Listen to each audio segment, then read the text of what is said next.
Hi, it's us. Ringing Bell Records. That's us three, and then Erin! Mia! Aspen! This is gonna be an interview with Mia about her most recent album. Love is in the air. And we're just gonna be talking about it. Why she did that. Why would you do this? This is actually our second take. Honestly, if I'm being real, kind of not shocked. This is our first time figuring all this stuff out. Yep. And I can't honestly be surprised that there was some technical issues. We got about an hour into our first recording. We were just talking about whatever.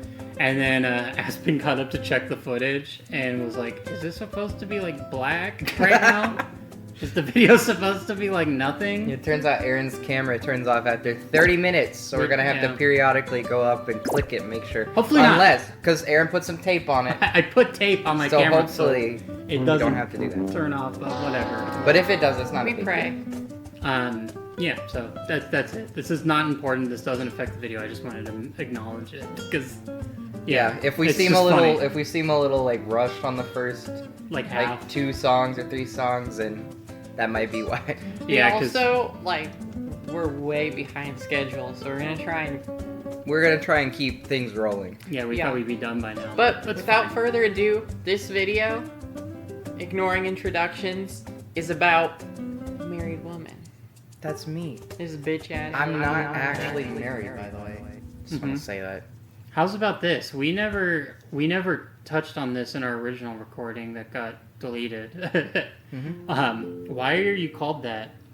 What's with that name? Well, Death Fatigue was done. I was ready to be done with that, honestly. Mm-hmm. I'm still not sure if this is my second album with a name change or a completely new project, and it's my first time with this project. Honestly, I don't really care. Yeah. It's not a big deal. I just didn't really want to be Death Fatigue anymore, and I was making a completely different kind of album, so I thought, might as well change my name now. Shadow Sniper is a really stupid username, so I'm going by Demon Wolf. You guys just have to put up with it, okay? Exactly. Demon Wolf. So yeah, and Aspen, we just found like a French film called like A Married Woman or something, and we were like, Avant-garde French film. yeah, we were just like, that's cool, and I just took the A off because it's easier to say. Cool. That's it. There's no special reason. I don't know if, I'm sure this is somewhat intentional, but I feel like your album has some themes of like mundane domestic married life at points. It's not like what the album's about, but Yeah, for sure. It And does that touch is on that. intentional. That it is intentional. something you draw inspiration from, is this idea of like being in this like mundane sort of domestic life that is not great. You know, Yeah. It's not like anything crazy, but it's just like And that is true, because that's one of the most depressing things is mundane depression. mm-hmm. No, it's not always catastrophic. You know, Yeah. sometimes it's just very boring mental illness. Mm-hmm. And that's kind of just how I was feeling. Yeah. Does anyone have a question before we start talking about the tracks? Why should you listen to this project? Who gives a fuck? Yeah. Well, Why should we give a fuck? why should you give a fuck? I think Well, it's good. I think it's a good album. I think it's a good record. I don't think everybody's gonna like it, but I also don't think everyone's gonna like anything. Yeah. If you like music that's a little bit weird, a little bit quirky, maybe a little bit freaking evil, I would not Sure, go that I far. wouldn't. a little bit, maybe just going a little bit nasty. Yeah. Maybe, yeah. A little Mia's nasty. music, especially. Gets a little nasty. Her music is nasty. We each have our own different flair. Like, we have... I'm just nasty. Well, you want to talk about the first track Yep, again? let's get to the first Yeah, track. let's breeze through the part. A that we warning. missed. A Track warning. 1, A Warning, is a song I wrote many And then you years wr- ago. Then you wrote again. And I wrote again, I wrote again, I wrote 100 times. It's a song that I wrote after, like, literally not that far after Here Lies Contempt, I wrote that song. Like, I think like a month or 2. Mm-hmm. And that song was there. That was one of the first songs I wrote after that album. So, really, it's kind of cool that it shows up on this album. I'm pretty happy about that. I rewrote the lyrics, I think twice. Yeah. I rewrote them one time. I didn't record one of them, but there's only 2 different like recordings of the different takes, but there are 3. There's like a third. There's like a third unknown version of the lyrics that just never did anything with. I think it's a good song. I think so too. I think it's a good song. It's the opener track, and I think it's, I think Sam LRC, our very dear friend Sam LRC, she said The that county pig herself. this track and the next track too, kind of give like a Trojan horse feel to it. Makes you feel like the album's going to be one way, and then it kind of Pulls the rug out from under you. a little, Pulls yeah. the wool of a customer's First 2 eyes. tracks are Exactly. kind of very conventionally pleasant, and you can probably enjoy them. Yeah, I think And- most people could enjoy it. Mm-hmm. Like, I think I showed my grandma a warning or something, and she was like, that's pretty cool. Mm-hmm. Like, I think she was like, why is the singing like that? Yeah. Or something. you know? Yeah. She didn't actually say that, but like everyone I showed it to was like, why do you sound like shit? And that's kind of a holdover from a lot of my music. Mm-hmm. Like, why does the singing sound like shit is kind of a reoccurring theme for me. Mm-hmm. Aspen plays violin on this track. Very badly. Very badly. Yep. Terrible. Out of tune. It's funny. I don't notice that it's out of tune unless I I accidentally tuned the track down a half step. Like the whole thing slowed it down slightly, Mhm. so it's lower. And I was like, wow, these violins are so out of tune. Like with everything else. Like you hear like the bass and then you hear the violin and it's like almost a whole half step off. Mm-hmm. It's very, it could be described as getting away with it. I'll just say that. You got away with it. Yeah. You're on thin ice, though. Yeah. I'm no violinist, brother. But that's the thing, it was beautiful. Terrible, out of tune. It was beautiful. So originally the song was recorded in one take. Like the violin I should part. say the violin part. The Mhm. violin was recorded all in one take, and you just had one track of violin, right? Yep. And then it turned into more takes, more tries. You were just like, can we do it again? Do it again? Do it again? Do it again? Yep. Until you kind of felt something, you had enough to work with, right? Mm-hmm. Well, I just, I wasn't sure, and I didn't want to get rid of them, because it's like sometimes you have a take that you like parts of, Mm-hmm. and you're like, well, it's not really how I want it, but it's got parts I like, so I want to keep it as a reference or something Yeah. like that. Yeah. And then we'd just do more and be like, well, that kind of has parts I like, kind of doesn't, and I think Mhm. I was searching for like a perfect take, I guess. Like a take that's like, oh, this got, all the Yeah. different things I like. And in the end, what happened is I accidentally turned all the tracks on at once, Mm-hmm. played through them all, and it sounded like fucking, just like a symphony. It was Mhm. beautiful. It Yeah. was amazing. It sounded great. And it sounded great with the different parts, with some of the little mistakes, with the slightly out of tune Yeah. in between takes. All sounded amazing. Mm-hmm. It was kind of supposed to be scratchy from the start, but It was, Mhm. but that adds to it. Yeah. Yeah, I think I did hear at one point a version of the track where it was still just the It's just one one. violin track, Mhm. and I remember thinking, I'm like, I get this is like intentional, but I don't. I'm like, it's pretty rough. I don't know. Yeah. It's like, it still sounds fine, and I wouldn't. I still think it works in the song, but it did, in comparison, like knowing how the song ended up turning out, like the one violin track versus like the 4 or whatever you ended up with, Yeah. it did feel very like empty, and it was very scratchy on top of that. Yeah. Like it was, I mean, just really, it was just missing something. I don't know how else to say it. Yeah, and this Um, this is a reoccurring theme with the album, where there will be an idea I have, and I like it, but something about it just doesn't work, mhm. and I will just beat it to death. Like, I'll just take it as far as I can. I won't ever give up on it. I won't ever go, maybe I should try something else. I'll just go, no, there's this idea I have, and it sucks, but I'm not gonna change it. And I just keep working towards it until it's in a good place. Yeah. And luckily, that happened for most everything. I know Yeah. I'm sure Erin will be able to bring up more times where you were like, I don't know about this. I'd be like, what do you think? And Erin would be like, I don't know. There's something about this is just not right for me. And later Yeah. they would come around. Another thing like that was the loud noise. on that. Yeah, on that the big thing for me was like the jump scare moment on the song, which if you've heard it, you know what I'm talking about. Yeah, there's loud a moment guitar. where the guitar is like, and it's like comes out of nowhere almost. Yeah. There's no real like build up to it. It just kind of happened. And when I first heard it, I'm like, why is this here? Why are you like just Being why annoying. Yeah, I thought she was just being annoying. Yeah. I'm like, this is your opener track, and you're doing some annoying shit on your opening track. Yeah. For sure. And I mean, I'm sure some people kind of see it that way. It's like, why is this here? Which is whatever. But I did end up coming around to it because, well, for one, the song came more together, and it was a lot more. There was a lot more built around it to where I felt that moment was effective because it it mixed different. It was the song was more complete. It made more sense in the context. Mhm. Yeah, for sure. Yeah, especially since it comes right before like the big, The big final moment. the crescendo, The crescendo. the crescendo of the end of the track where all the instruments kind of come in and it's all Drums come in. yeah, everything, and that happens like just before it's to like wake you up. Yeah. And I mean, And that was a big part of the record too, is the dynamic range of it. I wanted there to be, I didn't want it to just be flat whole way through, same volume, everything sounds the same.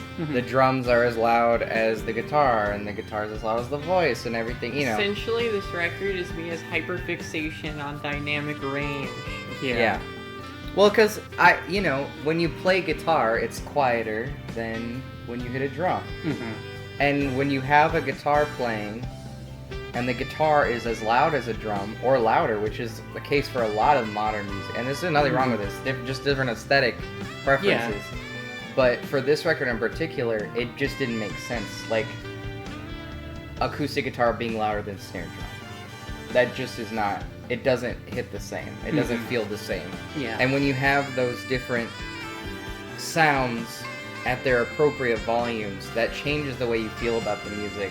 Makes it feel more human. It makes it feel more naturalistic, rather than something that's compiled from a bunch of different sources. Something that's more of a, it's less produced. Yeah. It's more naturalistic. Yep. Well, I agree. Also, some cool sampled drums on it. yeah, Stolen for drums. sure. Stolen drums. I can't tell you where they're from because it's a crime, but you'd never be able to figure it out because It's just a sample. it's just a sample of a drum break from a song that I like. That's at the beginning of the song. I just stole the snare, It the doesn't kick, and the sound tom. it's unfamiliar, Yeah. unrecognizable completely. But it's a great song. It's the opener. I think that it does a great job at setting the tone. Even though it's a little bit of a Trojan horse, there's the icky sound and There's some like icky the sounds. thematics of it all kind of lead into the record in a pretty smooth way. The lyrics are pretty nasty. But I think we should go into the second song. I agree. Because the second song is the best song. And you would say that. Yeah. That's the one Aspen's on. It's about. Yeah, she's And not only is she on it, it's also about her. Well, Aspen doesn't.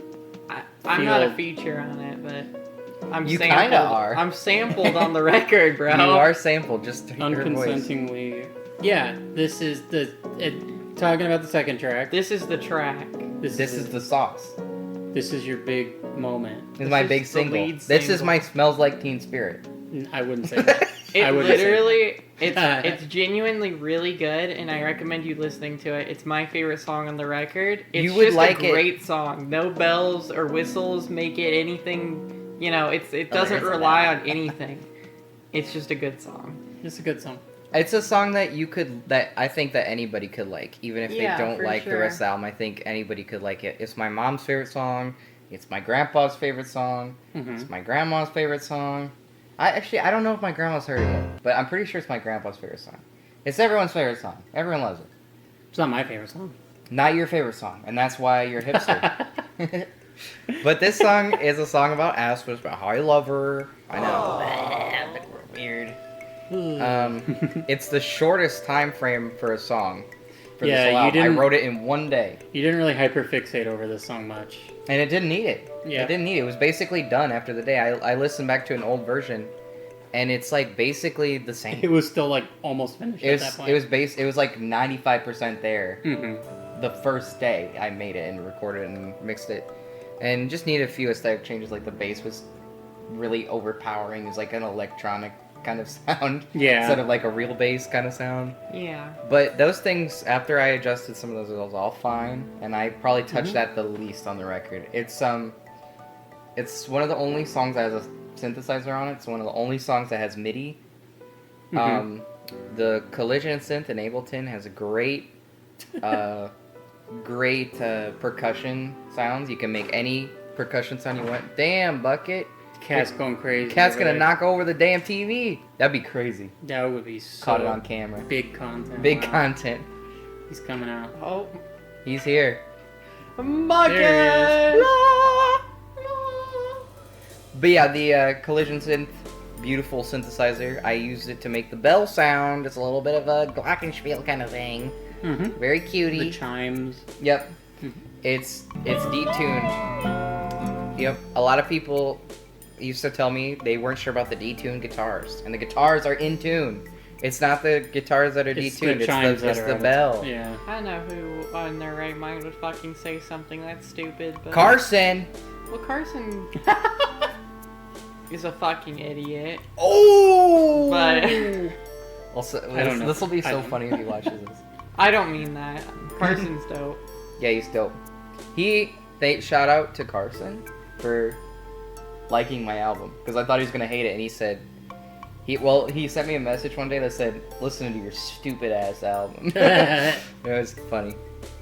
Yeah. And then, as far as like inspirations on that track, It's got two main ones. One of them is Aspen made a heartbreaking song that has kind of a detuned bell sound. I don't actually remember what's detuned. There's something detuned. Mostly piano. Is it just piano? Okay. unreleased Aspen track. Literally most depressing thing I've ever heard in my life. Every time I've heard it, makes me fucking sob like a baby. Not kidding. Every time, without fail. I've heard it like 6 times. 6 of the worst cries in my life.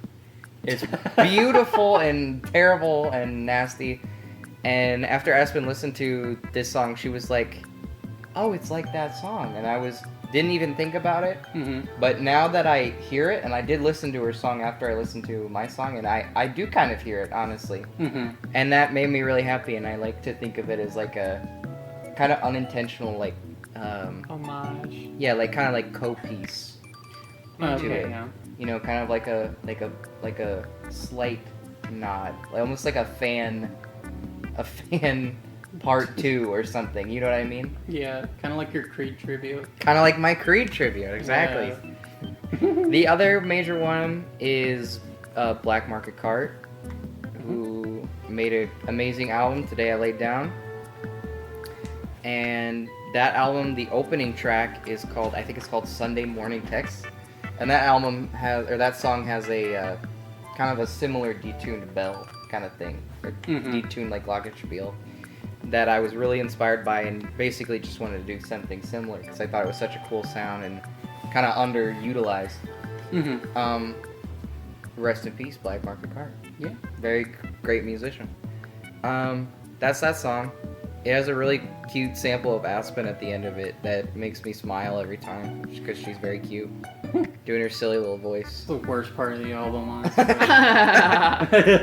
You want to know something funny? There's like a shrill frequency in Aspen's voice or something, and I had to like EQ it out because like it literally like something about it was like almost like peaking. That's funny. So like I had to Very totally common. cut out like a huge part of I have Aspen's like one of the top 5 most shrill voices. irritating voices. It's such a nice voice, but like something in the recording it was not. You can weaponize your voice. You have a very normal voice. You but can you can weaponize turn that it. shit into a weapon for sure. But yeah, that was that song. Honestly, I think of it very fondly just because it was so easy. Like one day of writing, recording, mixing, Mhm. basically done for the whole album. Yeah. And that was such a great memory because this was you covering Bucket's butt. Try to cover his butt. Yeah, one day of mostly just just give them a fun. song, and yeah, and It was that's just a fun basically. day. Like, my parents left, they went somewhere, and I just played guitar and I wrote this little song. It wasn't always gonna be for Aspen, and then I'm like, this is gonna be an Aspen kind of song. Aspen and then tribute. Aspen tribute. But yeah, I'm very proud of that song because it's really good. Next song. Next song, Vases by Married Woman. On The that second album. best song on the album. Aspen's second favorite song. I do want to play it again. Yeah. Play it for the first time, you mean? Yeah, for the first time I'll play it. Thank you, Erin, my There you go. great friend. Gather around. Gather round, children. I sound like Hattie. From Battle Block Theater. Gather round, children.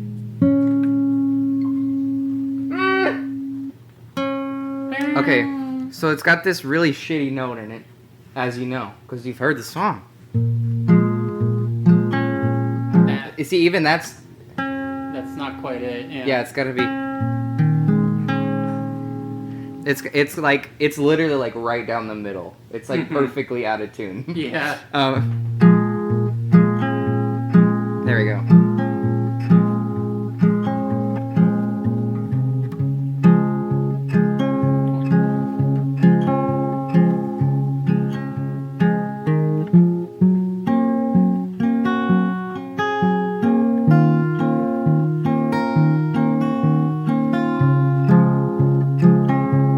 It's really pretty. I'm very proud of this. I would agree. This is probably also my second favorite song. But I just wanted to have that nasty ass note because I was playing it. If you play it normally, I mean, I feel every track on your album has something. some nasty note, Yeah, it's like mostly how it's supposed to sound, but like just a little off. it's got like something weird, even in like Yeah. the first 3 tracks. For sure. I think it's funny because it almost sounds funny when I play it with like the quote unquote right note. Yeah, 'Cause I mean, it if almost you're used sounds- to the song. Yeah. It almost sounds like corny. I feel like. Mm-hmm. So I felt so coy detuning that one because I'm like, haha, I'm a hipster. That's what it's supposed to sound like. Like if you were to tune it. Yeah. It just sounds like a. Yeah. Yeah, it's just like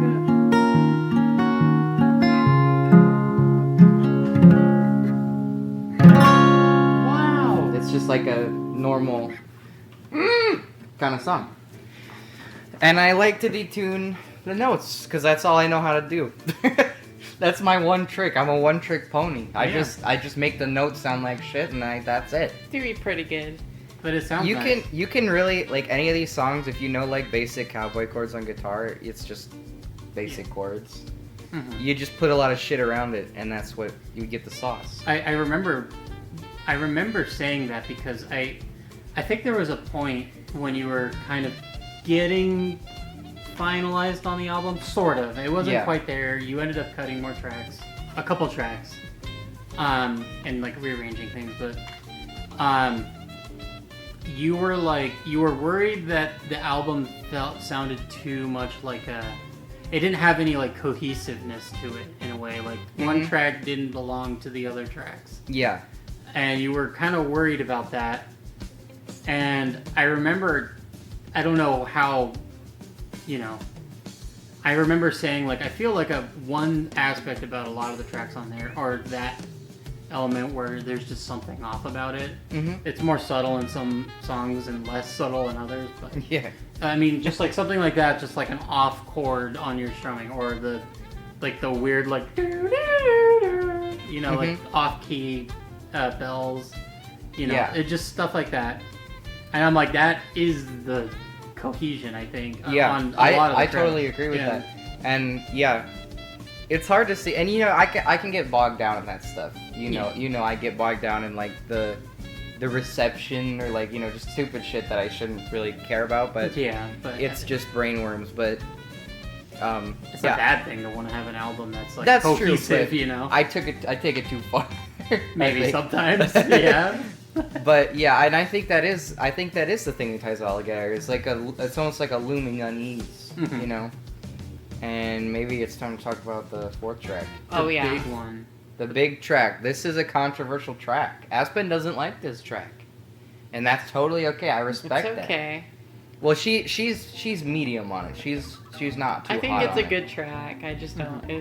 I mean, whatever. Well, this is how a lot of people feel. I remember when we had the listening party, there were some people that were like, I don't know about that. And then there were some people that thought it was really good. Mhm. This is my Bob Dylan track. Because it's just me playing two chords and talking for 10 minutes. Yeah. I think it's the highest rated song on Album of the Year. I could look Is that it up. really? Yeah, but just talk about it. Go into it. Yeah, I'll look that Well, up. this Go is ahead. a song that I want to say is probably my favorite song like I've ever done, I think. It's definitely the one you spent the most time on, I think. I am so proud of it, and I love it so much, and it's about something really, really important to me. I guess I'll tell the story. Yeah, go for it. When I lived in Ohio, I worked. Well, I can't say the name of the place because that's actually. I worked at a developmental center for people with developmental disabilities, all ages. They had kids. They were trying to transition to kids when I left, but I worked with adults mostly. On my home that I worked in, I worked with adults. Mhm. And I love them, genuinely. Like, I cried and cried when I quit that job because I genuinely love them so much. I have so much respect for them as people. Sorry. I would call I can't really call my friends because I took care of them, but Yeah. I was so close to them. I love them. I would have Mhm. fucking died for them, dude. I love them so much. Every one of them. But when you work in an environment like that with someone, it really is kind of like taking care of a kid. Mhm. Sometimes kids don't want to take a shower. Sometimes kids pee their pants. Mhm. Sometimes kids poop their pants.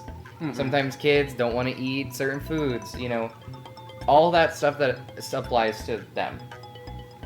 And sometimes what would happen is, there were certain things that we would have to do to keep them, like, safe, basically, for it to not be considered, like, not abusive, but, like, neglectful.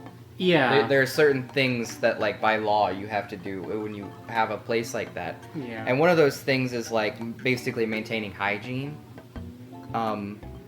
You can get in a lot of trouble if you don't do that. But a lot of those people will not want to cooperate. Yeah. So what ends up happening is you kind of have to force them to do it. Mhm. Like, you have to make them take a shower. So you have to, there's an old woman screaming and crying. She thinks we're friends, and I'm ripping her clothes off, Mhm. and I'm forcing her into a chair, Yeah. moving her into a shower, spraying her with water, Mhm. and she thinks we're friends, and she's crying, and she's screaming. And a lot of the things on this song, Beauty of a Horse, is just a direct reference to that time I spent there at that job. Mhm. There's a long series of things that I say at a certain point in the song that is just one of the residents, something she would say to me over and over. Mhm. I can't pee, that part, it's broken, my leg's broken, it's cold, all that stuff. She would say that to me and scream it. Mhm. Basically, kind of like I was screaming it in that song. Yeah, yeah. And this, I don't know, it really affects you because you care about these people a lot. Like, it's Yeah. hard to explain to someone who hasn't worked there, but, like, you do get so close to these people that, like, you worry about them, you think about them, Yeah. you want the best for them, and I genuinely love them so much. And it hurts you to do those things, and of course, it can be a painful experience for them too, but that was just how it would go sometimes. Mhm. And that song is really about my feelings on their living situation, because I used to go to that job, and that was a shitty job sometimes. Yeah. Like, I would be cleaning up shit off of the bathroom walls, the floor, Mm-hmm. combination shit, piss, and puke all at once, like crazy stuff, you know? Doing laundry, you just do everything for these people. Mm-hmm. And it can get overwhelming because we were understaffed and, you know, capitalism stuff. Yeah, a lot of overtime. A lot of overtime, mandatory overtime, lots of, you know, 16-hour shifts. Yeah. were had. Not as many as some people. I got lucky, but Yeah. I used to tell myself, you know, because I'm such a beautiful mind, a beautiful artist. Sometimes I would go into work and I would be like, you know, I shouldn't have been a human, because why do you have to do all this stupid shit? I should have been. I remember when I quit, I was like, maybe they're the ones that should have been the horse. Why do you say that? Because they have very hard lives. And that's what all the imagery about the, you know, I always imagine that song like galloping through like an open field. Mm-hmm. Mm-hmm. And I always like to imagine that that's all of them. Which is so corny. I know it's so corny. It's weird to say on camera and in public, because these are normally things I think to myself very quietly. It's very powerful for me. A very powerful experience, and it changed me as a person. Mm-hmm. Yeah, I'd imagine. Like, they really did become like loved ones. Mm-hmm. And that song is just it's a lot of homages, but it's just I wanted to have something that I could say, this is for them. Mm-hmm. And currently, that track is the #1 Yeah. rated song on Album of the Year. What's it rated? 91. Oh, damn. That song was a fucking pain in the ass. Yeah. You know, this is the story, but like, for real, that song fucking sucked to make. Yeah. Like, probably the longest time was spent on that song, maybe. I don't know, Yeah. maybe not, but... And I'm sure it didn't help, like, the type of stuff you had to dwell on in order to just, like, get the inspiration to make it. I mean, you know, you had to work it, and it was just your own experience, but, you know, I'm sure it wasn't easy just having to Yeah, the take... keep recalling all this stuff to Yeah. summarize your feelings on this track. The take that is on the album, I did so many takes over months. Mm-hmm. Yeah, for sure. The take on that album, I was doing some weird things. Like, at one point I throw the microphone across the room that is recording my guitar. Mm-hmm. It's fucked up. You should never do this. But I had a microphone recording my guitar, my voice. And I threw the one recording my voice across the room. Mm-hmm. And I just used the one for I just, mid-song, adjusted the other microphone to record both the guitar and my voice. That's why there's like a big break. It's just literally just me adjusting the microphone. And then I turned the mic I threw across the room into like a room mic to give it like a room sound, basically. And I wanted it to be like basically like a fourth wall break. Like I'm fucking with the way the sound is, you know, which I thought was really fun. But also I'm giving it a reason, but really I just was pissed off and I just threw the microphone. Yeah. So I was just upset. But yeah, I mean, you kept it, so there was, But I kept there's it a in. reason beyond, like, I was just pissed. Yeah. Because you ended up keeping it, so I kept it in because I liked it, and it was such a pain to work with because it's like not ideal. It's a microphone across the room and a shitty setup with a microphone recording both me and my voice and my guitar. And that is just not how you want to record a song. You want to have the microphones in one place the whole time. That's the whole point of using a microphone, and I did not do that, and that's stupid, but it worked. Yeah. At the end of the song, I rip up all the lyrics. That's the paper ripping sound. Because I was just like, you know, if this is not a good enough take, then this song's done. This song is gonna die. Yeah. And I ripped all the lyrics up, and I also throw a lot of stuff. So that's that. And I also scream like a lunatic. This is the Lamb's effigy part. This is the of Lamb's album. The fourth wall break, Alex Kent walking to the other room. Yeah. And counting, I definitely was inspired by that. And I haven't thought of that. Yeah. But I think It subconsciously... sounds like it was very of the moment, too. I think subconsciously that affected how that song turned out. Mm-hmm. But yeah, that song was such a pain in the ass. The big part with the snare drum, that was a pain. That of the bass, another Aspen feature on that song. She sampled on that song Humming. The humming is Aspen. All the backup vocals are me. So many different great parts. I love the like marching band part. Yeah. That was so much fun to do, especially with the bass. Mm-hmm. I'm a bass junkie. I love weird bass lines and stuff. That was fun to do. That whole song, I listened to it and it's perfect. I'm so glad it is the way it is. Yeah. And that is Hell that is the song that kind of stops pulling the wool over the customer's eyes. That is the song where the tapestry kind of falls apart and you go, maybe this isn't so nice. I mean, I know this isn't just like one metric to go off of, but I think, it seems people's reception to it is very positive enough for it to be That means the so most much. popular track on there. Like I said, that's not like a perfect metric or whatever, but I think it shows that it was effective what you try to pull off that track. I didn't want it because I was very aware. There's a fine line between like artistry and just like fucking around and doing stupid stuff and weird stuff and just saying, well, it's just experimental, and really you're just being like, you're just fucking around. You're just fucking around. Yeah. Like, you can, just smear shit on the walls and go, this is just experimental, bro. And sometimes, if you're the right person, you can pull that off, and it actually is. Yeah. Or sometimes you're just smearing shit on the walls. I didn't want to be doing that. Yeah, I think it has more, like, the difference between, like, a genuine attempt at that rather than just, like, lazy kind of whatever, you're not even trying sort of piece. It's just the intention behind it. Yeah. And you had a very clear intention and vision for it. And a lot of those things were really hammered out because this is one of the most performed songs on the whole album. Probably upwards of 5 hours, not 5 hours, but probably like 4 hours of just me doing that song because it's like a 10-minute song, and I probably did it, I don't know, 20 times, 25 times. Yeah. And a lot of those things were really rehearsed, like the quiet part, the loud part, the slow part building into the end. Most of those things on that take I'd already just knew.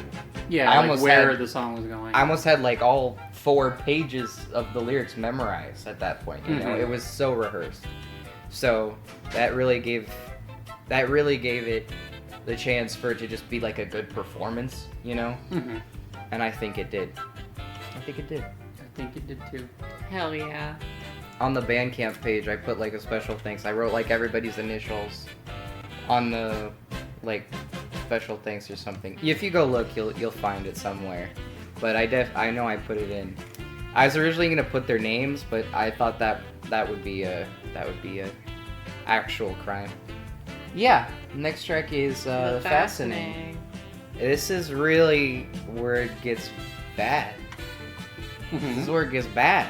This album sucks and just gets worse. It just gets worse, man. Jeez, Like, it's almost the tragedy of the album is that it's kind of nice, and then you get to this long track that fucking sucks, and it just never gets better. That's kind of the worst part. But this next track, The Fastening doesn't actually mean anything. It's just the first thing I thought of.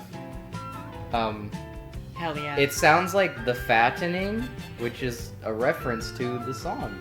It also sounds like The Fappening. The Fappening, it does sound like that. This song is about body image issues. I am very insecure about my body. I feel like I'm fat. And I'm a transgender. Ugh, That's fucked up. gross. So I wrote a that's song. fucked up. I wrote a song about kidnapping another. So this song is about me kidnapping. I didn't do this. Just clarification. I didn't actually do this. This is a fictional story. But this is a song about me kidnapping a trans woman who is skinnier than me Have I ever told you this? Maybe not. I thought you were talking about the part where you're like riding the person to fix the stop sign or whatever. Oh no. I thought you. No, this is we're on the Fastening. This is the noise. Yeah, you're right. You're right. Noisy. I'm misremembering. My bad. It used to be Kitten X forever. Yeah, that's why I was thrown off. But now it's not. Yeah, last second change thanks to Cyber Crasher's television. Mm-hmm. Thank you to her for helping me with the track list because I love this track list so much. Yeah, this song's about me kidnapping a transgender woman who is skinnier than me. I'm pointing at Aspen while you're saying this. I'm just implying that you kidnapped Aspen. That's all. Oh, yeah. Well, I do want to say it is based on a real person. I believe this person actually listened to the album. I'm not gonna say because it's fucked up. I want everybody to know that this is not no ill will towards the person. If anyone thinks it's you, it's probably not you. And also, like, I was just having a rough time, and I just was like, I'm gonna write a song about this, and I just wrote a terrible, nasty song, and I don't stand by it or anything. I just think it's a cool song and a cool story. That being said. The trans woman, I kidnapped her, and I lock her up, and I make her eat a lot of food, so she gets really full. Nice. So she gets fat. Mm-hmm. And I think I say something like, you need to gain like a certain amount of weight in a certain amount of time, or I'm gonna make you eat 10,000 calories a day, or something like that. I say something. It's kind of stream of consciousness, but I wrote it all down, and I just screamed as loud as I could. I always thought it was called the Fastening because fasting. That is part of like, it. That's real. Mm-hmm. The original like reason for the name was just I thought of it, and then as I started writing, I'm like, that does sound like fasting. Yeah. So. I make her eat a lot of food, and then when she throws up, I make her eat the throw up, and when she shits herself, I make her eat the shit. That's so crass and heinous, man. I know, it's so messed up. See, this is the wrong context to talk about it, because I'm just screaming shit, Yeah. So, like, being all, like, philosophical about it is not the right it's just stream of consciousness. I'm just upset, and I'm just yelling, This is one that has a story, but it's just kind of not very... I wouldn't say, like, not deep or whatever, but it's just, like... It's surface level. There's very little thought behind it. It's just there's little thought behind it, but everything is, like, very on the nose. It's just some expression. Yeah, no, there's nothing wrong with it, of course. Raw, uncut, unfiltered expression. It's also a fucking banger. Like, it goes crazy. The guitar tone is really interesting. I know most people probably don't care about guitar tone, it's just me. But I will talk about it a little bit. It's a Sun O life pedal. A Sun, but it has a O. By Earthquaker Devices. It's like a rat imitation pedal and like a octave fuzz and like a bunch of weird stuff. Just everything turned on basically like all the way, I think. And it's just that pedal directly into my computer. You can barely even tell what chords I'm playing because I'm playing chords because I'm stupid. I'm playing like full major chords like Queens of the Stone Age. I don't know if you guys know about that band. Kind of a cool band. The bass sounds good. Aspen watched me do the bass line for that song, and when I was done, she said, "You gotta keep that because that was fire." It was. And it's a great take. It's fun. It's fun to play that bass line. Yeah. And it was fun to sing. The whole thing was fun to do. It was all fun. All killer, no filler. I'm trying to think if there's anything else, any cool references or something. I thought there was, but maybe not. Oh, there is on Remorse for the Monkey. There's a callback. That's what I was thinking of. Any thoughts? Anybody? I don't think so. It's a banger. You should listen great. to it. You sum it up very well. It's kind of a breath of fresh air, I feel like, after the horse song, because it's just like a quick 3-minute, like, rock, noisy track. Yeah. So what's the next track? The next track is Kitten. Kitten. I buried that kitten. I buried that kitten.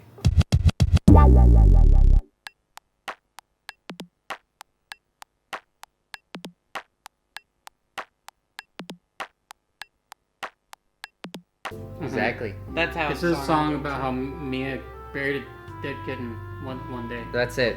That's the That's song. the whole story. And it's like a 9-minute... It's a true one. It's a true story. It's just like true the one. last song. It's just like the last song. I think this is a good example of what we were saying at the beginning of just like taking a mundane thing. Yeah. You know, I'm sure there's plenty of people out there who've just come across like A dead animal. dead animal and had to Just go, that just had to like handle it, you know? Yeah.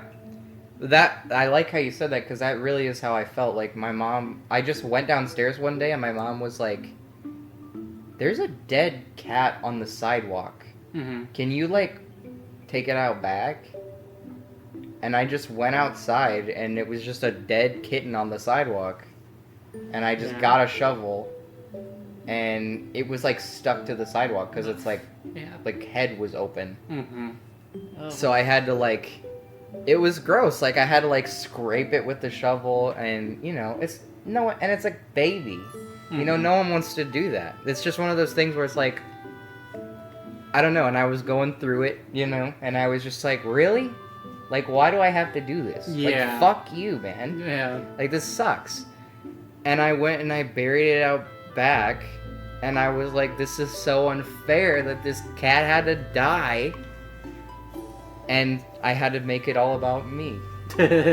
So I wrote a poem about it, and it's a really good poem. I like it a lot. Mm-hmm. And it kind of turned into the basis for the song. It's not the lyrics to the song, but it is. It has some lines. Mm-hmm. It's just a song about a real experience I had, but put into a fictional scenario of a guy who basically goes crazy because he has to bury this dead cat, which is how I felt. Yeah, but like in your song, he has to like keep doing it. Like it keeps happening. Yeah, right? he keeps finding dead animals. It's kind of unclear in the song. I kind of wrote it a little bit ambiguous, but it seems like he's upset. I kind of wanted to be like, maybe it's the first time this has happened, and there's just other shit, or maybe this has happened many times. He's had to bury. He says like, when are you gonna put a stop sign on my street? Because like people keep going really, you know, down the street and hitting these animals. That's and the shit. part that sounds like a fucking sea shanty. This is ridiculous. It's amazing. It's one of the best parts of the album. I remember I showed Aspen. I was like, Aspen, you're either gonna love this or you're gonna hate it. Because I'm doing my. It sounds like a Les Claypool section or something. Yeah. Like something he put on. Yeah. It's bizarre. And that's the section. that for was track. that was the whole, like, I wanted it, and this is kind of something I said before, but I want it kind of be fourth wall breaking because it has that big rock part, and then it goes right into the slow part on acoustic guitar, and then it goes to a part, that part fades out, and a new part comes in. That's me playing the same thing on electric guitar, but the electric guitar is unplugged. Yeah. And I'm standing like across the room. Yeah. And It's not how you're supposed to do it. it's not how you're supposed to do it. And my fucking Right. there's like a good shitty like weird guitar, not shitty. I actually like it. There's like a guitar solo on it. That I think is really cool. That's just a microphone like in another room, and of the amp I'm playing. It's another room. And then it goes into that polka section. I just wanted to be like non-stop, new thing. Like this is happening. I want to be like Hell yeah. Yeah. like insanity based. Yeah, and it worked. Fuck yeah. Yeah, I really great love song. that polka part so much.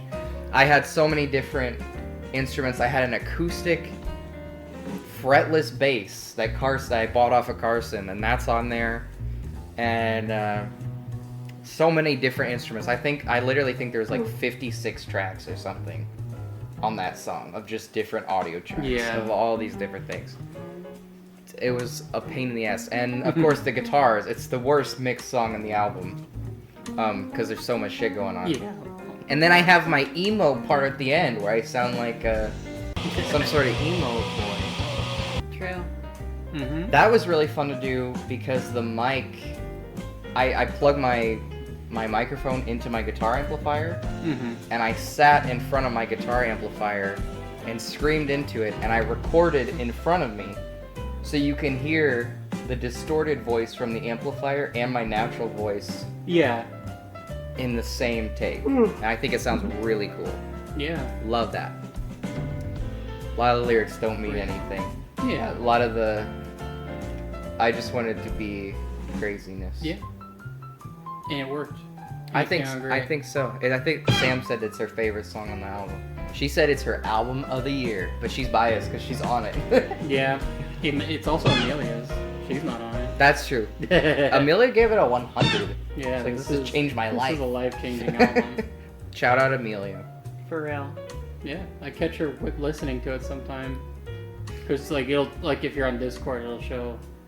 If someone's listening to an album, it'll, like, show it or whatever, and it'll sometimes be Love is in the Air for Amelia. Yeah. It's a great album. She fucks with it heavily. Great track. Yeah, I like that track. Mm-hmm. It meant a lot to me just because I was so upset about that goddamn cat. Mm. I was obsessed with that fucking cat for so long. Yeah, it was eating you up for a good while. I was just pissed off. Mm-hmm. I was pissed off about it so many things. And it's one of those things where I don't even remember like what it was. Like I don't remember what. Yeah. But I just remember that sending me over the edge. Yeah. That was just kind of the cherry on top. Of and that whatever. And it's funny because now that's all I remember. I don't remember what I was actually going through. I just remember that. Yeah. But yeah, I love that song, even though it's kind of like a messy, your messy little brother or something. Notoriously, Sam called this one the post-rock beast. That's true. She used to call it a post-rock beast. Yeah. Speaking of Sam LRC. Well, yeah, I was gonna say on that. I think this is definitely a kind of album where everybody else has a favorite track. Mm-hmm. There's no like one song where it's like this is like definitively the best song. Yeah. I feel like everybody else can have like a favorite track on the album, and it makes sense. Like, Yeah. My favorite track is the last track. It's Yes, closer. I'm excited to talk about But that. yeah, we'll get there. But I just thought I mentioned that. That's after this next since one. you mentioned Sam. But yeah, go ahead. Yep, Sam. This is another track I had so much fun making. Mm-hmm. Sam basically wrote this song because I said, "Sam, you want to be on my album?" She said, "Yes, I'd love to be on your album, Mia. Because you're so talented." Mm-hmm. And then you're a big inspiration for me. And if I were to make Lonely Sinner 2, it would be fully because Mia is such a talented inspiration. Exactly. And it would top every chart over the first album. And it would be all because of Mia. That's what she said. That's what she said. She still says it to me every day. Yep. Yep. Sorry. So, no, it's fine. It's fine. I asked Sam if she wouldn't be on the album, and I was like, make like a sludgy, evil song or something. Because I didn't know what I was doing. I'm just like, make like a awesome like song with guitars, because that's what I'm doing, I think. And then when I started working on the album, it wasn't what I was doing at all. And I was like, how the fuck am I gonna put this on the album? And then it ended up working out anyway. Yeah. And Sam made this song, amazing song, completely instrumental, and it was like 2.5 minutes or something. I don't know, but it was really good. I actually have it. I should send it to you so you can put it in the video.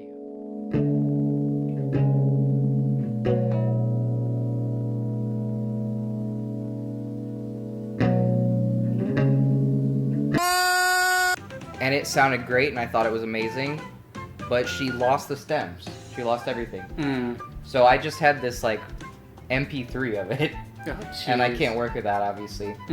So, and I was already thinking about doing this anyway, but I just redid everything myself. Yeah. And I played all the instruments and everything, and I changed a few things as well. Yeah. Like I added a bunch of stuff. I added like a guitar solo thing. I added, but it was all still based off of all her still track. based off of her track, but just extra. You were just kind of I was kind of expanding on it, yeah. And that was so much fun because it's not often you get to do stuff like that, you know. And it's fun because I got to. It felt like being in a band, kind of, because she came to me with something, and then I got to build on it, record it, add my own thing. A ton of fun. Yeah. And I had written this like little short story about like about a depressed plane that's like suicidal. Yeah. This is one of the real stories. This is one of the real stories. This is when I was working at Developmental Center. This is another Developmental Center style song. Yeah. Not related to it, but it was at the time, so it's kind of connected to me. Yeah. Just about a plane that wants to kill itself. My favorite line on the album is, I don't know if anyone gets this but me, because I wrote it, but like one of the first lines is like, somebody says inside, this is a prison where I'll die. And then the next line is, don't say that, Mom. And I just think that's cool, because it's like the plane's like hearing this person say, this fucking fucked up thing, I'm gonna die in this thing, I hate it. And then the daughter's like, oh, don't say that, Mom. Yeah. I just thought that's funny. And I think that's awesome. I think that goes crazy. I think so Yeah, too. me too. And that was my favorite line to sing, because I like to sing. This song goes so hard, though. Everything about it is just great. And I love the lyrics. I love the imagery. I love the part at the end. I do the thing where I'm screaming in the guitar amp again. Oh, yeah. That's so much fun to do. So much fun to record. It sounds great.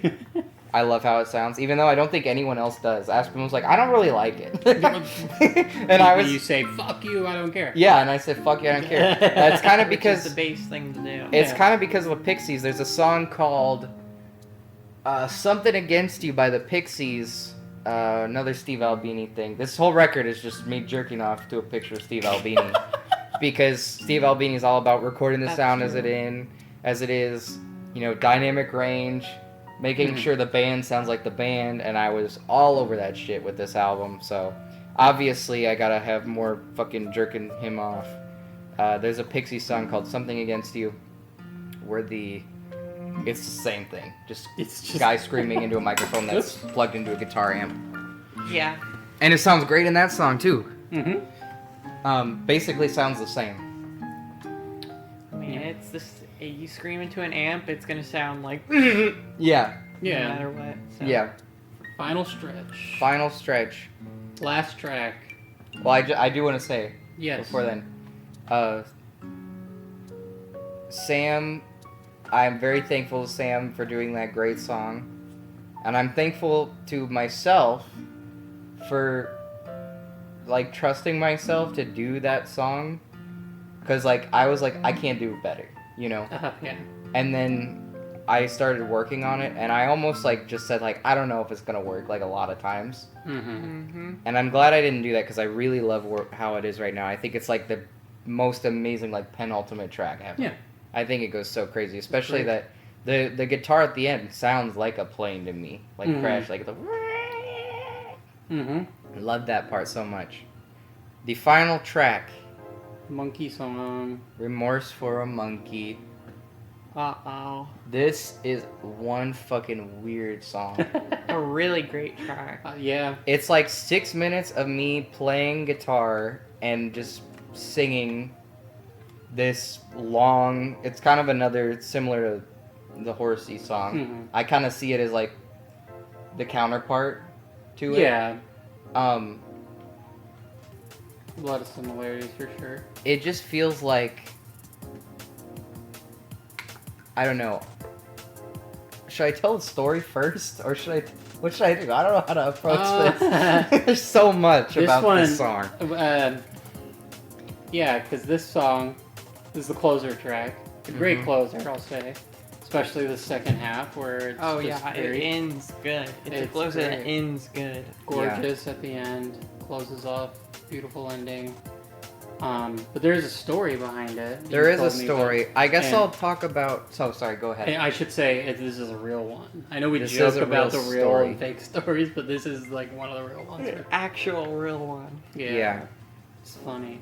It is funny. It's like twisted. Yeah, go ahead, tell it. Well, I want to talk about the song a little first. Yeah, I'll just say okay. the guitar part is it's all live. Everything. I'm singing and playing at the same time. I've got this Boss digital delay. It's a DD8 Boss pedal. It's a delay pedal.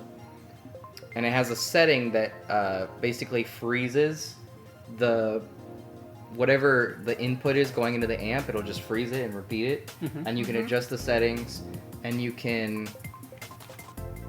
like change all sorts of things, like how long that period is, how fast it is, how fast it repeats.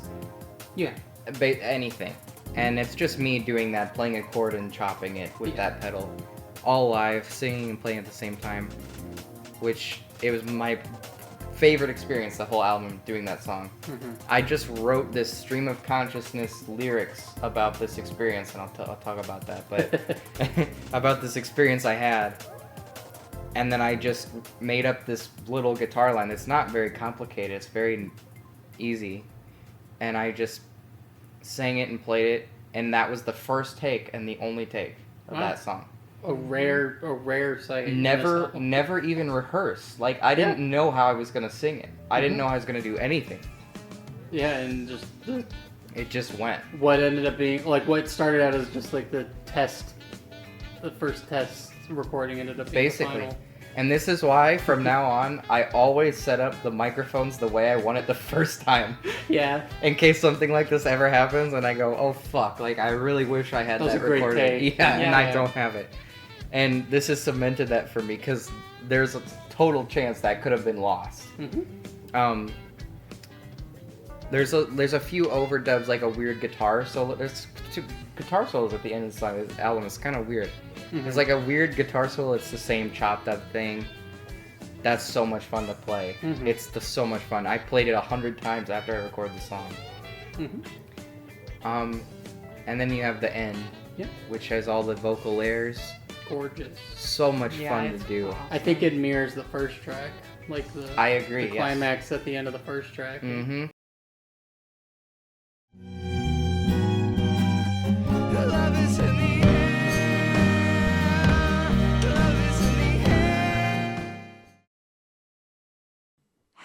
Remorse for the monkey.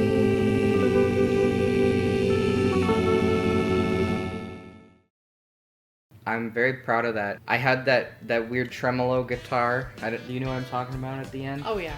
I love that. I was so proud of that. Reminds me of the Flaming Lips a lot. Mm-hmm.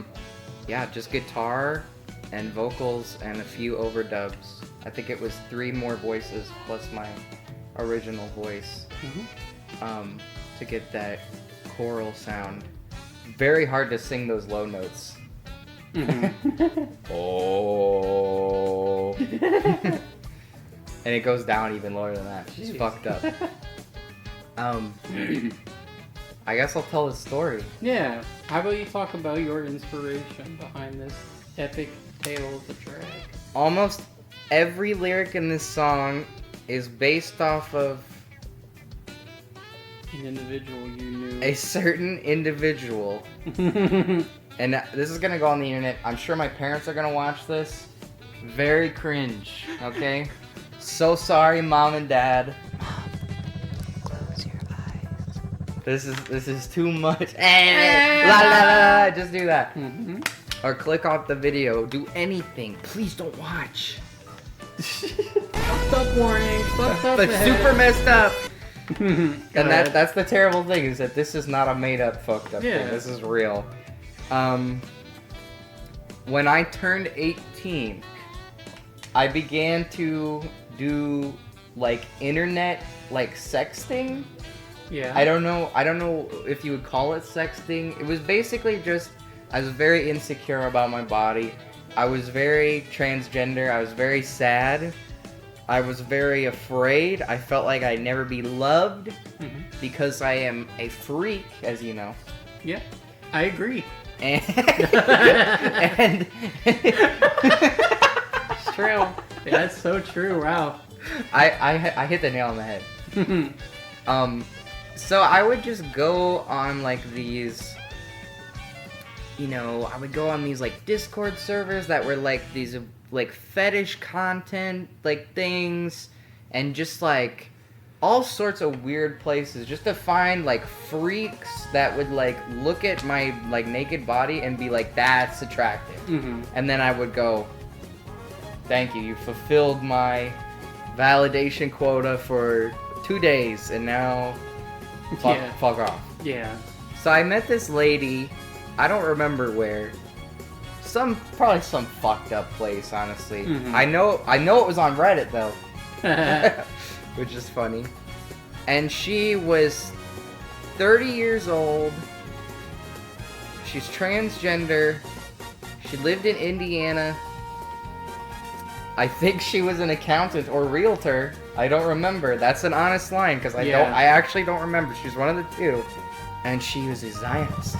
Real stand-up character. Yeah, and she had like this fucked up, like she would message me and be like, "I'm so disgusting. I need to kill myself because I'm transgender. I'm never gonna make it into heaven. The only way I make it into heaven is if I kill myself right now and end this fucking sick joke that is my life." Jeez. And like just self-hating obsession. Jeez, lady. Like 30, I think she's like 31 or 32. Mhm. And she was like, you know, she was like attractive or whatever, but mostly she just made me feel very small. Like, Mhm. I mean, she's almost twice your age. she's twice my age. She was like kind of built, like she could lift shit up. And I was like, Mhm. well, like if I like was with her, like she would be able to like throw me across the room or something. Jeez, yeah. And that's like very womanly, you know. You like to be small when you're transgender. I don't know if you get this feeling because you're non-binary, but as a trans woman, like I like to feel smaller than a man. You know, it makes me feel like better about me. It makes me feel less dysphoric. Yeah, sure. And that was a huge like thing for me. It wasn't even that like hot or anything, but she would just like threaten like my life and like just say she was gonna do weird things, and she'd be like, well, we can't have sex until you get married, so you have to come over to Indiana and we'll get married and then we can have sex. And she used to tell me like, I'm gonna like remove your fingernails and I'm gonna make you like eat them or something. And she'd be like, I'm not gonna feed you for days, like I'm gonna make you malnourished, and I'm gonna lock you in a little doggy cage. And I'm gonna bring all my friends over, and they're gonna like beat you up. And you're not allowed to wear clothes. You're not allowed to talk. You have to bark. You have to eat your food off the floor. Mm-hmm. And also you have to like suck my dick. You know, Of course. And Only you know, after you're married, though. only after because we can't do anything unholy in this house. Oh yeah, of course. It's gotta be by the book, by the Bible. I mean, that would be wrong. It would be against the Lord's word. Yeah. So she would like go to the store and like take pictures of dog cages and be like, this is where you're gonna die. Like shit like that. Like she'd be like, you're gonna die in this cage. Mm-hmm. And like shit like that. She'd be like, when you get home from school, I'm gonna like whip you. Oh my god. And I'd be like, okay. Okay, cool. That sounds okay. Keep in mind, I'm 19 years old. I'm turning 20 in a few months. This is not even 2 years ago. Yeah. That I was this stupid. So just keep that in mind. You're listening to an insane person right now. And She's still this stupid. Yeah, I'm still basically this stupid. I just have like people that like don't let me like fuck up very badly. We try. But yeah, like she would just say things like that. And like she would tell me like just like terrible stuff. Like that she was gonna kill me. And then she'd also like be like, so when are you coming? Yeah. And I'd be like, well, I don't know. Like, I don't think I should. Like, I don't know if I can. She'd be like, do you not love me? You know, like shit like that, you know. Yeah. And she like really wanted me, like she would ask me almost every day, like if I was gonna come. Yeah.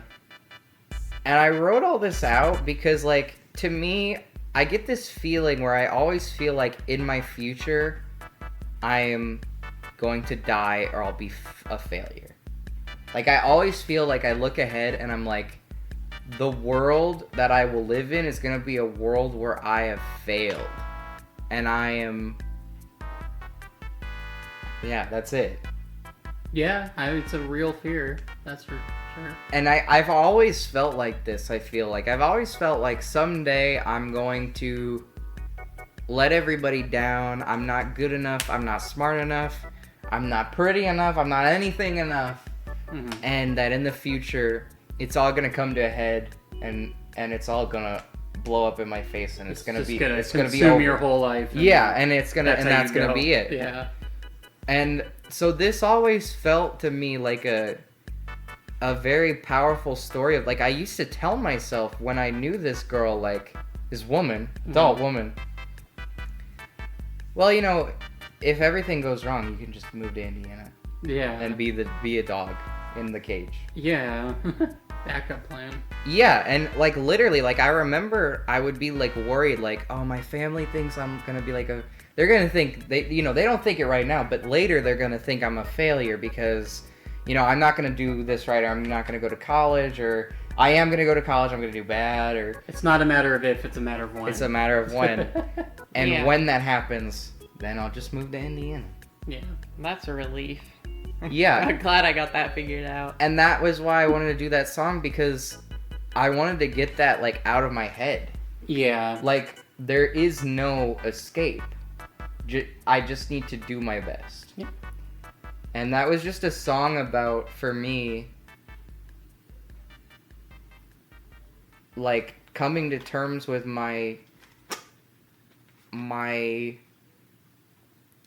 coming to terms with the fact that I'm my own, like, distinct person who's, like, not gonna live by anybody else's terms. Mm-hmm. And I'm just gonna try my best. Yeah. Hell So yeah. all you can do, as corny as it is, Yeah. gotta And do your that's- best. That And I think you're doing it. And it worked. Mhm. It worked because I'm in California with my friends. Yeah. I love you guys, Mm-hmm. and you changed my life. Love you too, dipshit. Idiot. I did it. You did it. And I mean, the final chorus, something about I've got $10 left. I just remember her saying, like, you won't have to worry about money. Mm-hmm. And I just remember thinking, like, what would I do, like, when she dies? Because she's older than me. Yeah. And I'll be, like, 60 years old as, like, this fucked up... Like, what if you're locked in the cage and she just dies in her sleep? Yeah, like, shit like... I would just think of shit like that and just be like, what am I going to do when she dies and I'm, like, 60 years old and I'm not well-adjusted and I'm still basically a 19-year-old and I'm going to walk outside? It's going to be like Portal 2. When you escape at the end and you look at the field, I'm gonna walk outside. I've only got $10 from around the house, and I just have to. Now I have to live the rest of my life, Mm-hmm. and I just wasted all that time. Yeah. Mm-hmm. And that's what that last part is all about for me. Yeah. And Good just stuff. like a cautionary tale, like don't go to Indiana. And lady, if you're watching this, Fuck you, bitch. Powerful stuff, Mia. That's my favorite track. it's probably my favorite track too. I love the story behind it. It's very evocative in a meaningful way, and it's just a pretty song. On top of it all, it just 100%. Mm-hmm. I think the whole album is very good and very powerful, and I hope that these stories enrich the listening experience of the viewer at home, as well as, I don't know, bring some sort of value into your life. Yeah, Speaking of the listener at home, I have a couple questions. that's so true. This is we only got a couple. That's okay. That's totally fine. These are from our Discord server, Ringing Bell Records Discord. These are some members. I put out an announcement post saying we're doing this interview thing with Mia, and if you have any questions for her, tell her. So here we go. This is a question from Valerie on the server. Hello, Valerie. Mm-hmm. You're one of my biggest fans. You always say nice things to me. She says, how did you record everything by yourself? Like, what parts you recorded first, then other parts after that? What was the writing process like? Did it take a longer time, or was it contained within a short span of time? And they say A. Gaily. I don't know what that means. A. Gaily. Answer is Gaily, I guess. Oh, But, okay. yeah, you can answer it for real. Well, the writing was all over. I think I kind of talked about how, like, sometimes I would write a song really fast, sometimes it take a long time. A lot of the writing was pretty spur of the moment, honestly. Like, a lot of the chords, like, I was just like, yeah, I like this chord progression. What's the rest of it? You know, a lot of the time, some of it was just, like, the backdrop to the song, and if it had the right evocative, like, feeling, Mm-hmm. I would just say, yeah, that's fine. That works for this. I honestly, this is one of the few things that I didn't fret over very much. Mm-hmm. You know, if it sounded good to me, I was like, that's fine. You know, I didn't really worry about a lot of the songwriting. That was probably the easiest part. Yeah. The Yeah, lyrics... really, most of the songs on the album were, like, some sort of writing you already had. Yeah, And a you lot just of it. like worked it into lyrics. A lot of chord, like the chord progression on Kitten when I'm playing acoustic guitar, I've Mm-hmm. had that for a long time. The Fastening, that guitar riff, I wrote in like 5 minutes. Yeah. Remorse for a Monkey, same thing, like less than 5 minutes. Like basically the first thing that I started playing is just that song, and that took no time at all. Same thing with The Warning, that'd been around forever. Mm-hmm. So yeah, most of those things were really fast. A lot of the lyrics took longer, and that's variable. Like sometimes it'd be really fast, sometimes it'd be a long time. Mm-hmm. So that's all over the place. I still don't understand how this record even exists, honestly. Really, honestly. And what did she ask about the recording process? Like, how did I do it? Yeah, basically. I just watch a lot of videos of Steve Albini talking about recording. I don't know. I worked at Walmart for a long time, and when I would work there, I would just listen to Steve Albini talk about recording all day. Yeah. And just his philosophy on mic placement, distance from the source, ambient reflections of the walls, how that affects the sound of like the room that you're in, the kind of microphone you're using, how that affects what you're gonna sound How it's like. gonna sound. If you have a really harsh voice, don't use a microphone that has a really harsh high end, because that's just gonna amplify it. Yeah. Use something that's a little bit duller. That You know, tones that like Yeah. equalizes. use aspects the of it. use the right microphone for every single aspect, and that is something I fretted over a lot. Yeah, because every you single- work at Walmart, and how the fuck are you supposed to record all these specific conditions with these specific mics and tools and all? Yeah, I think I have more microphones than most people do in my At, position. yeah, like this. I've got point. this microphone, which I didn't really use on this record at all. This is new.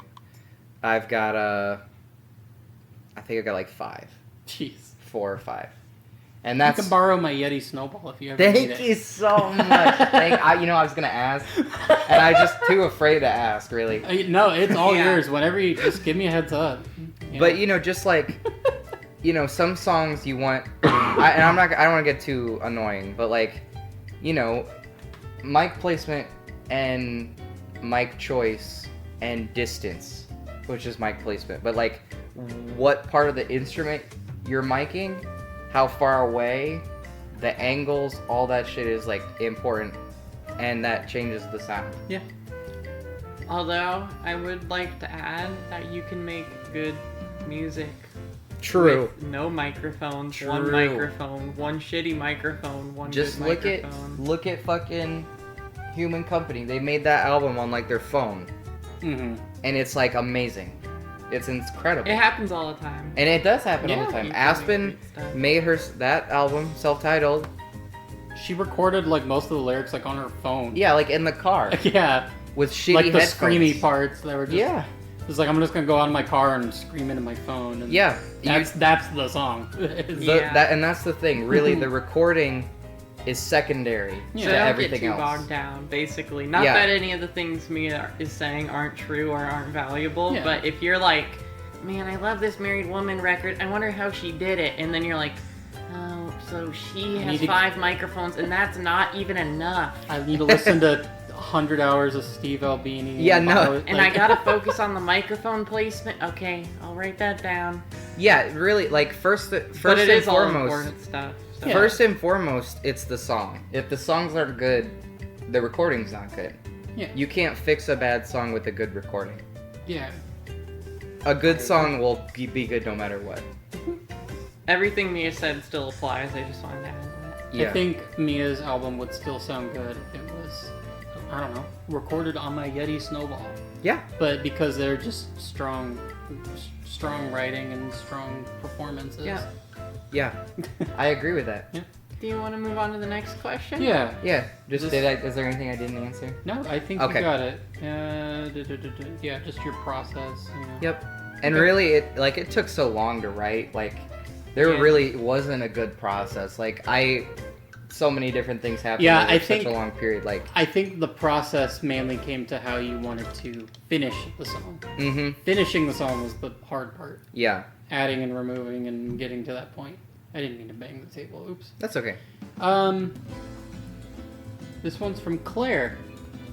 It's 4 questions, but I promise it's easy. Yeah, it's fine. Questions for Mia. Favorite Family Guy character? Probably Stewie. Stewie? Yeah. Stewie it is. Favorite Simpsons character? I don't watch any of these shows, so I'm just gonna say Homer. Just 'cause go based off vibe. Homer is always funny when he's on screen, Yeah. so I'll go with Homer. That's a respectable answer. Favorite American Dad character? I don't know what that is. It's like Family Guy, but The American? dad, probably. Just say that. it's just a yeah. Probably the dad. Cool. The American The dad. American Yeah. Dad. Okay. Final question from Claire. Favorite Rick and Morty character? Probably Rick. Wait, so let's get this straight. We have Stewie Griffin, Homer, the American Dad, and Rick. Yeah. Yeah. Nice. Specifically, I like when he's pickle. Is this from Evie Okay. Ja, however you Evie. say it. Can she pet my cat?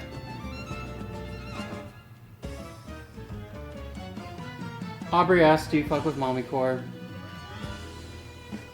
I just no. It sucks. Yeah. That's the point, though. Anyway, we won't But it's talk- not fun to listen to. If it sucks and it's cool, then that's cool. But it just is not fun to listen to. Mommy Core has hype moments. but Sometimes they're it few and far has. between. Sometimes it has hype moments, and sometimes it's cool. But a lot of time it sucks. Okay, cool. Thank you. You're welcome.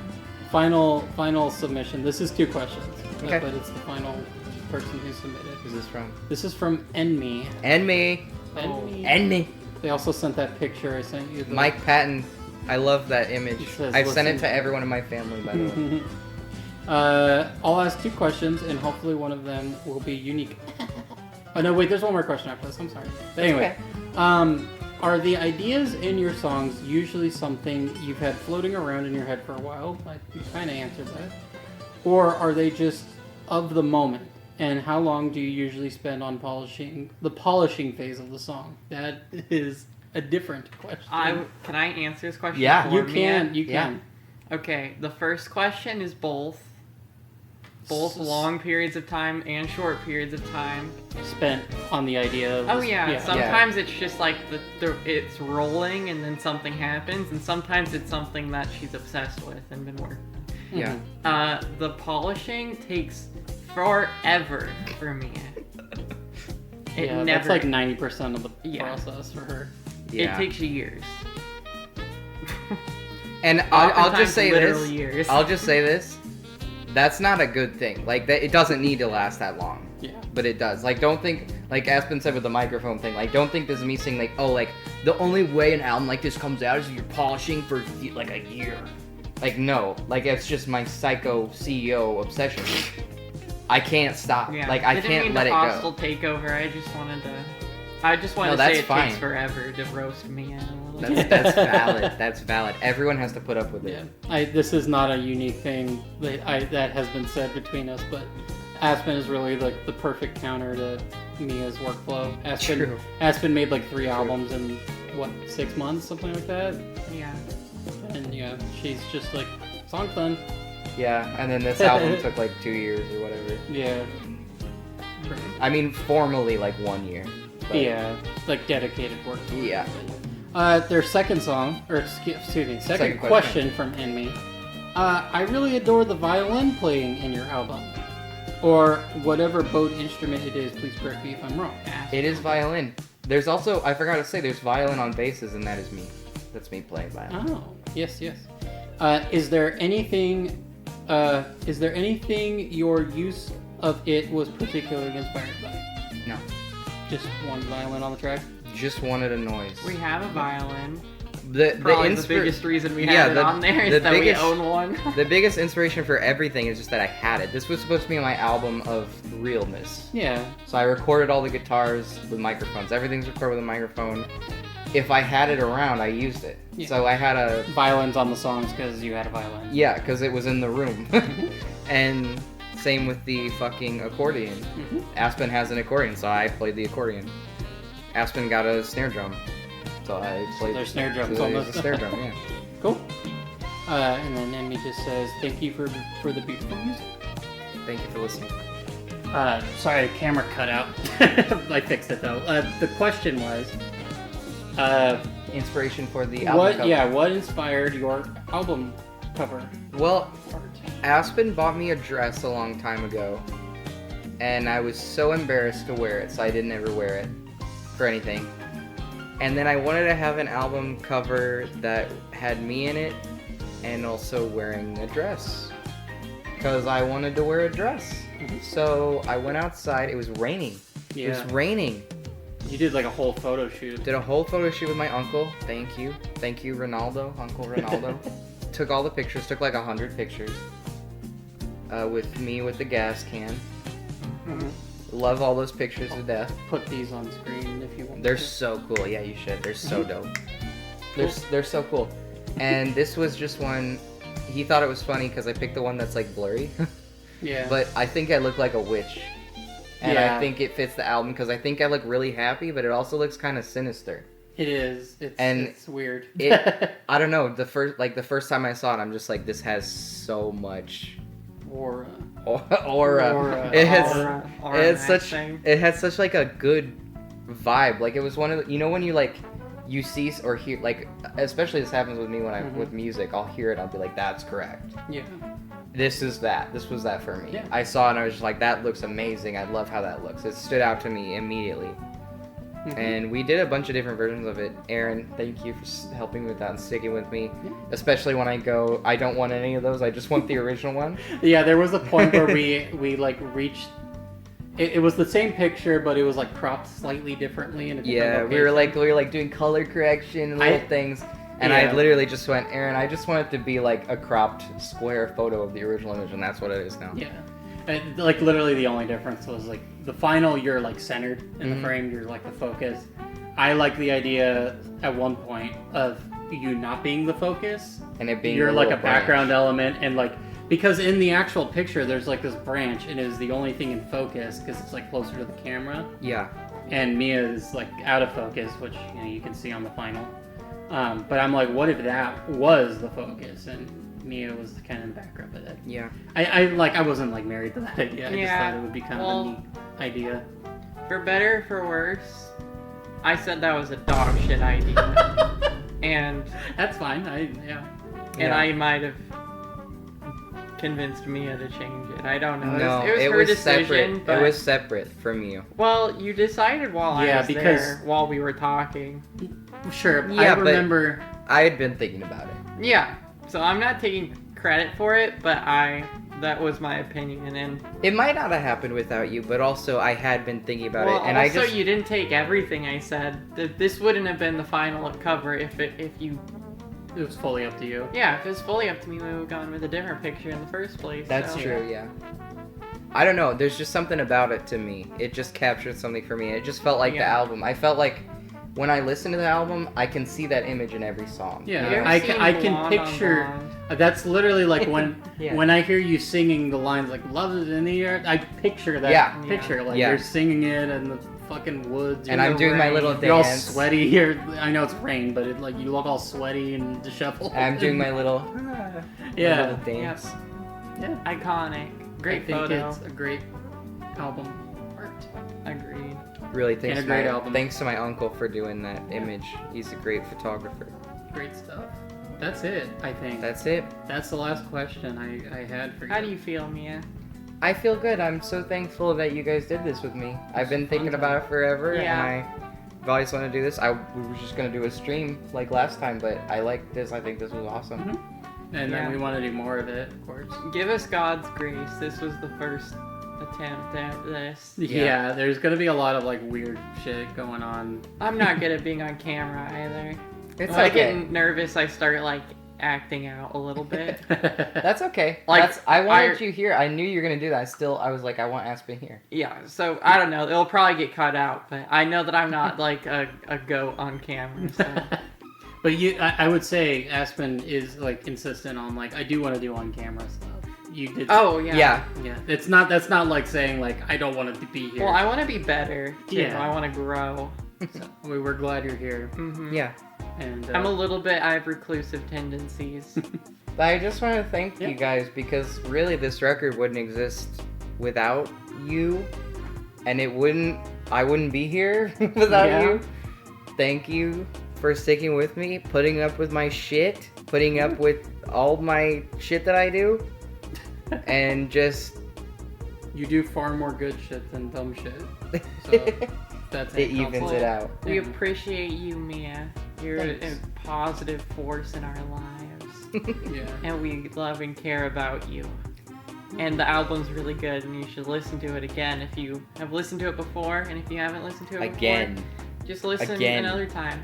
And buy it on Bandcamp. Give me money. Yeah, we'll have CDs too, and if you want to buy Yeah. a CD or two. If we're gonna do all promo, yeah, we Yeah. are gonna do CDs. You see those up there? Yeah, we'll cut it off here. This was fun. We'll do more. I promise. I Yeah. promise. We're gonna do more. We love doing And- this. I had so much fun doing this. We're gonna do more of this content. It's not just gonna be, we're not locked into we're only interviewing artists. We're not locked into anything. Yep.